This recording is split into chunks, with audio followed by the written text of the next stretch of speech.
50 years ago, no one would have believed it. The idea of people from the future returning to inform us of extraordinary yet-to-happen events seemed preposterous.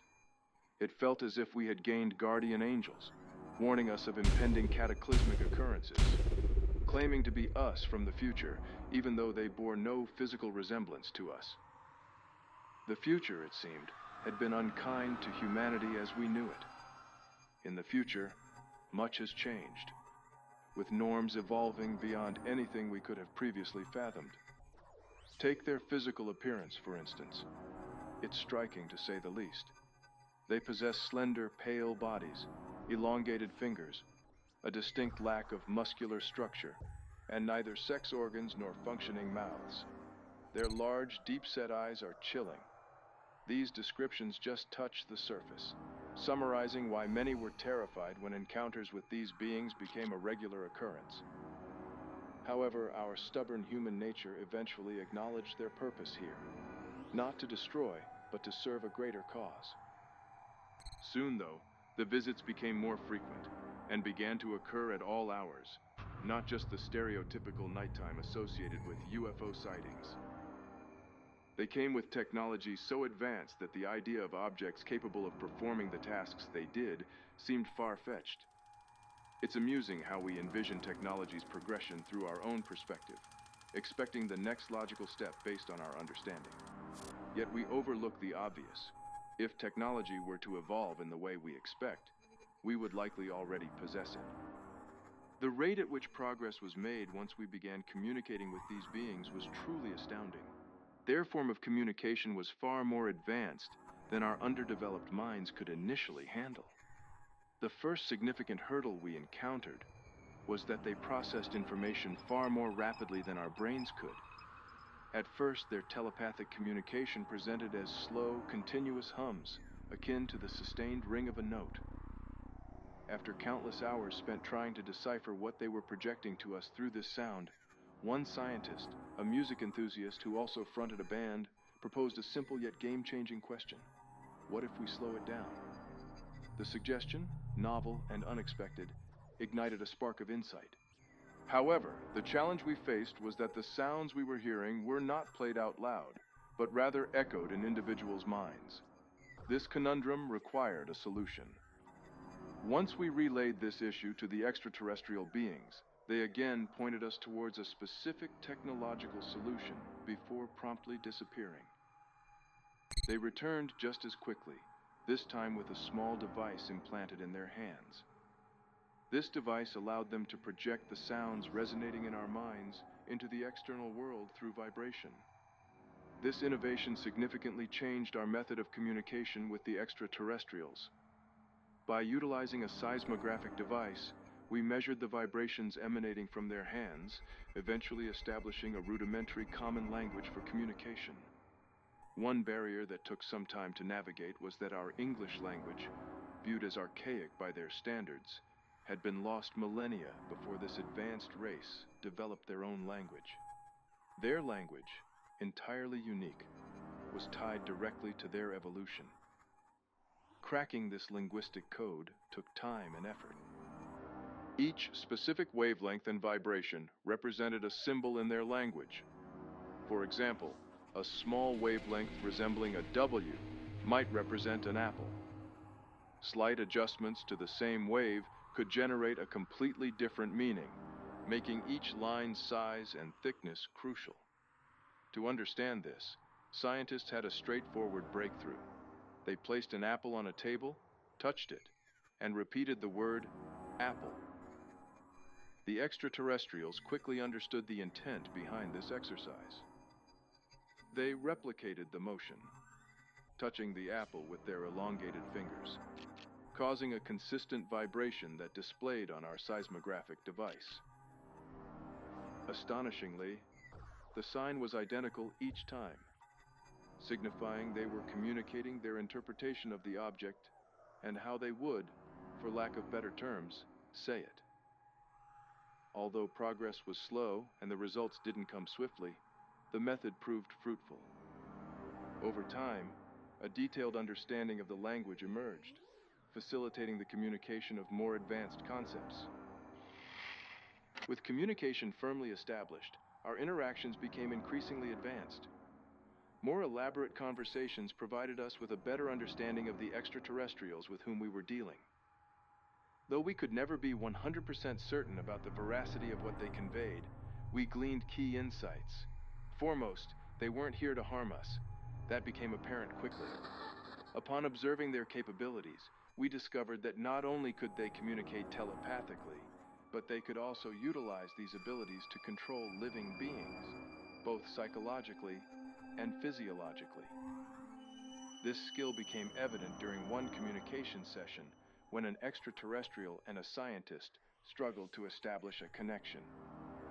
To expedite the process, the extraterrestrial manipulated the scientist's hand to select the referenced object. This development was startling for all present. It became clear that the extraterrestrial possessed the ability to control not only the nervous system, but also the hand's muscle structure to select the desired item. However, this tactic had significant drawbacks, as the scientist attempted to move his hand towards a different object. The extraterrestrial had to manipulate his hand's physical structure through muscle manipulation. In simpler terms, since the scientist was not initiating the movement himself, his muscles fought against the extraterrestrial's control, causing torn ligaments and extensive muscular damage. One might think these beings could easily manipulate someone into performing any action, like dancing or jumping. In reality, while they could control movement, it often resulted in severe physiological damage. Forcing the body to act counter to its natural instruction almost inevitably led to catastrophic results. Recognizing that demonstrating their powers not only proved ineffective but also created a rift between them and humans, the extraterrestrials immediately refrained from employing such manipulation. While communication was improving between the scientists and the extraterrestrials, a significant gap in understanding still existed. It soon became clear that even with the vibration technology and basic conversational abilities, the true essence of what the extraterrestrials were trying to convey would likely never be fully grasped. The scientists then proposed a novel idea. Recognizing that the extraterrestrials had access to advanced technology, and that our actions could significantly impact the trajectory of their evolution, the scientists thought of transcribing their thoughts into something more visual. The rationale behind this was that visuals could be interpreted without loss of understanding, bypassing language and syntax ambiguities. After conducting numerous tests and spending a month preparing, the scientists developed a statement they wanted to share with the extraterrestrials.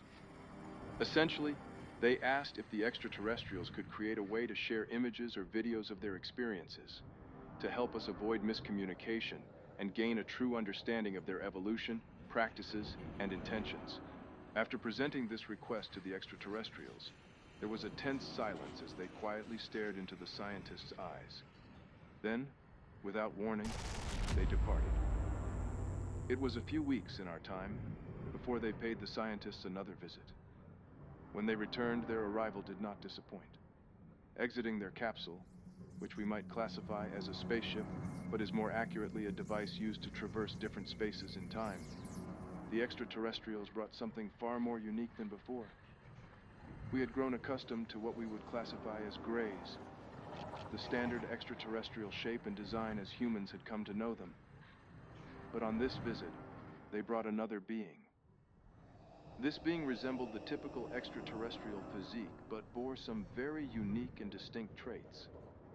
The new extraterrestrial was of a different color, not quite gray, but more opaque, to the point where one could see what appeared to be dark veins running from its hands upwards. The shape, while similar, was more compact, and the height was somewhat shorter than the extraterrestrials the scientists had encountered so far. No one grasped the significance of that day when the new extraterrestrial arrived until it was too late. It was a day that would forever alter the course of human history as we knew it. The extraterrestrials arrived at the customary meeting location with the scientists and gently ushered the smaller, opaque being into the room. the scientists were taken aback by the profound experience of being in the presence of this new entity. Even without explicit communication, everyone understood that this extraterrestrial was of great importance, and no one would ever be the same after this encounter. The lead scientist, who had been involved in all interactions thus far, was chosen to initiate communication with the new extraterrestrial. The day began as usual with simple pleasantries exchanged via our unique method of communication. However, the new extraterrestrial had a different agenda. When the scientist stepped forward to begin the process, he paused and gazed deeply into the eyes of the new creature. The creature extended its elongated arms and hands toward the scientist, signaling an invitation with a slight nod of its chin. The scientist hesitantly reached out, placing his hand in the extraterrestrial's, and in an instant, his consciousness seemed to be transported to another world. Physically, the scientist's body remained in place, but there was no trace of awareness connected with his person. The extraterrestrial slowly encased the scientist's hand with its own elongated fingers, setting an eerie atmosphere. The other scientists began nervously observing the unfolding scene. This went on for over 3 hours. The remaining scientists watched in awe as the two beings, the scientist and the extraterrestrial, stood unmoving, showing no sign of life for what felt like an eternity. Suddenly, the scientist opened his eyes and stepped back. He began breathing heavily, in and out, in a frantic rhythm. After about 30 seconds, his eyes rolled back in his head and he collapsed to the ground. It took the scientist 3 days to regain consciousness, the intensity of the experience having taken a toll on both his body and mind. When he awoke, his face bore the same distant stare that had marked his interactions with the extraterrestrial. 2 days later, he passed away. The only sign of life he showed was a short phrase he whispered under his breath: "I see everything."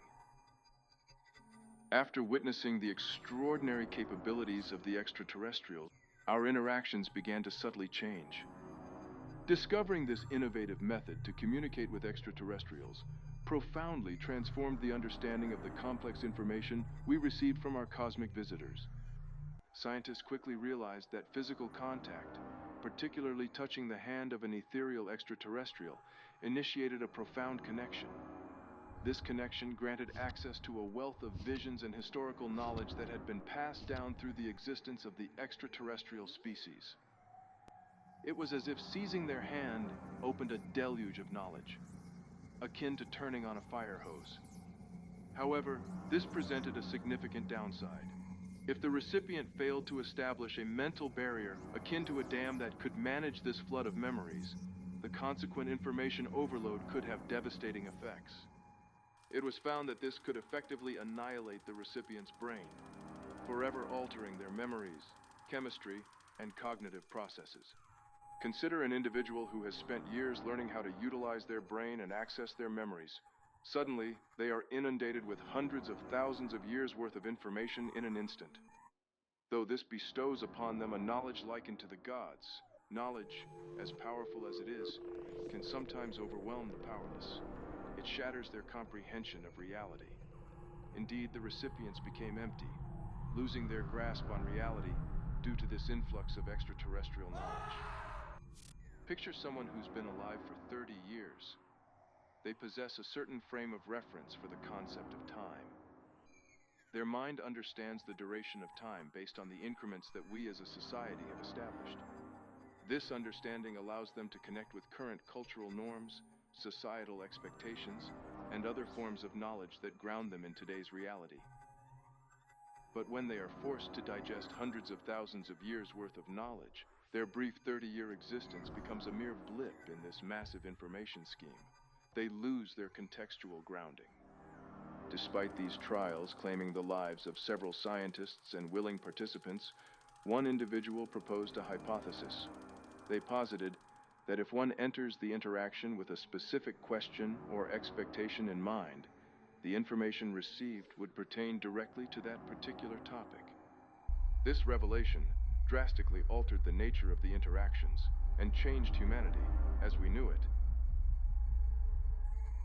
Stay tuned for part 2 of the story, From the Future, presented by My Dystopia. Welcome to My Dystopia.